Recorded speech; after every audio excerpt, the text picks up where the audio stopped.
écoutez Rapport, il est 9h30. Ce sera mieux vendu. Le journal des médias, Thomas Joubert, bonjour. On espère, bonjour. À la une ce matin, France 3 se sépare de Laurent Bignolas de manière un peu brutale. Les projets de France 2 en matière de divertissement et Véronique Geneste jette l'éponge pour l'élection législative à laquelle elle voulait se présenter. Et on commence donc avec Laurent Bignolas, viré de France 3. La chaîne a décidé de se séparer de l'ancien présentateur de JT qu'on voyait maintenant dans Thalassa.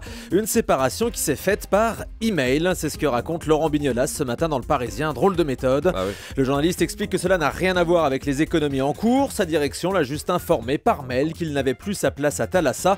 Je suis sur le cul, dit-il, ça le mérite d'être clair. Je ne pense pas avoir démérité. Il quitte donc France 3 après 32 ans de bons et loyaux services, mais reste sur France Télévisions avec son émission sur France O. Et la valse des animateurs continue. Ah oui, on est en pleine période de mercato. Toujours dans Le Parisien ce matin, on apprend que Béatrice Schoenberg n'est sûre de rien pour l'année prochaine.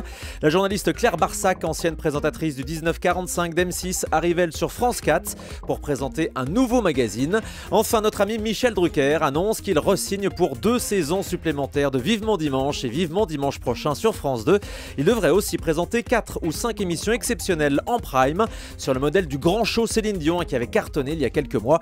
Le premier sera consacré à Laurent Gérard. France 2 qui dévoile aussi ses projets en matière de divertissement. Nathalie André, directrice des jeux et des divertissements, annonce à la lettre Média Plus le retour du village préféré des Français l'année prochaine, ainsi qu'une déclinaison consacrée au jardin préféré des Français ou encore à l'artisan préféré des Français. Je pense qu'on aura fait le tour comme ça. Il manque la Julie préférée des Français. Elle est unique.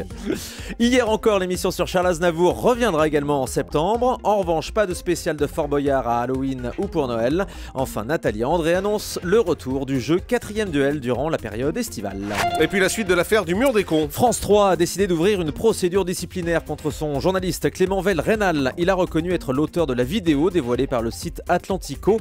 Ces fameuses images tournées dans les locaux du syndicat de la magistrature qui épinglaient comme ça les photos d'un certain nombre de personnalités sous cette appellation de mur des cons. Il risque donc, ce journaliste, une sanction disciplinaire pour ne pas avoir fourni ces images à sa propre rédaction. Il s'en est défendu hier sur le plateau du Figaro TV.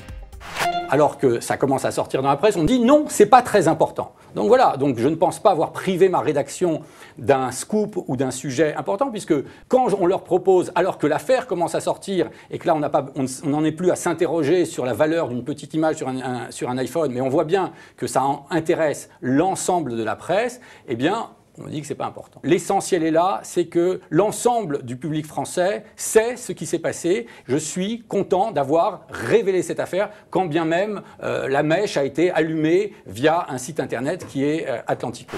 Voilà, au moins c'est clair, il est fier et il assume. TF1 va réunir les meilleurs candidats de Masterchef. Oui, et ça marche plutôt bien, Masterchef sur la une. Elle va donc remettre le couvert pour une émission spéciale en prime time le 24 mai prochain. Les 11 meilleurs candidats des 3 premières saisons s'affronteront devant Frédéric Canton, Yves Cantebord et Sébastien Demorand. De quoi nous mettre l'eau à la bouche avant la diffusion de la nouvelle saison à la rentrée. De nouveaux candidats rejoignent un air de star sur M6. Le prince Emmanuel Philibert de Savoie, déjà vu dans Pékin Express, sera de la partie, ainsi que l'ancienne Miss France Valérie Bègue. Ils devront donc se déguiser toutes les semaines en star de la chanson, puisque c'est le concept de cette émission.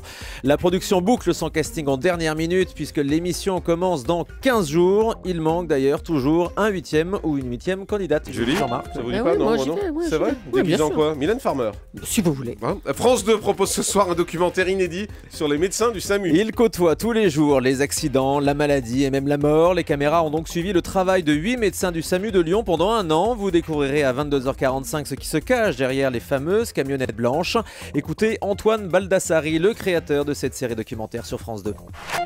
L'idée, c'était de faire le portrait croisé de 8 personnages un peu emblématiques de la médecine qu'on rencontre tous les jours en France quand il nous arrive un petit pépin. Et moi, j'avais envie d'aller gratter et savoir qui étaient ces gens-là, qu'est-ce qu'il y avait derrière, non pas l'armure, mais l'uniforme en blanc des médecins du SAMU. Et j'ai rencontré des hommes et des femmes absolument exceptionnels, qui sont, contrairement à ce qu'on pourrait penser, souvent touchés par les situations qu'ils rencontrent. Voilà, c'était Antoine Baldassari, donc créateur de cette série documentaire. Véronique Tonton, Jeunesse. pourquoi tu tousses? Oui, bonne question. Véronique Jeunesse n'est plus candidate aux législatives. Sa candidature en tant que suppléante dans la 8e circonscription des Français de l'étranger avait fait beaucoup de bruit. La comédienne préfère finalement renoncer. Elle est remplacée par Alex Jordanov, un grand reporter qui a notamment travaillé pour l'agence CAPA. Il avait été retenu en otage aussi en Irak en 2004. Sur l'Express.fr, Véronique Jeunesse précise qu'elle continue de soutenir les idées de son candidat Jonathan Simon-Selem. Cette élection aura lieu le 26 mai et le 9 juin prochain. Nabila s'est faite virer de Wikipédia. La célèbre encyclopédie en ligne proposait jusqu'à ce week-end une page dédiée à la grande carrière de Nabila. Nabila des anges de la télé-réalité bien sûr, mais depuis ce week-end, plus rien. Les contributeurs de Wikipédia ont jugé qu'elle ne méritait pas sa place sur le site, considérant qu'elle est davantage dans le buzz plutôt que dans l'intérêt encyclopédique. On voit vraiment pas pourquoi. Bah, pourtant elle buzz beaucoup. On termine avec le chiffre du jour. 500 € le chiffre du jour, ce serait le montant des cadeaux offerts chaque jour aux invités de l'émission C'est à vous sur France 5. C'est ce que révèle une enquête de Télé Loisirs. Grâce à des partenariats avec des marques, la production gâterait ses invités avec du parfum, des cosmétiques. Une marque indique ainsi fournir 500 € de produits chaque jour. C'est une pratique très courante dans les loges des émissions comme Le Grand Journal ou celle de Thierry Ardisson. Je précise qu'ici à Europe 1, on a du café froid et du jus d'orange périmé. Effectivement, on arrive trop tard. Ça doit être pour ça. Merci beaucoup Thomas Joubert. Tout de suite, voici...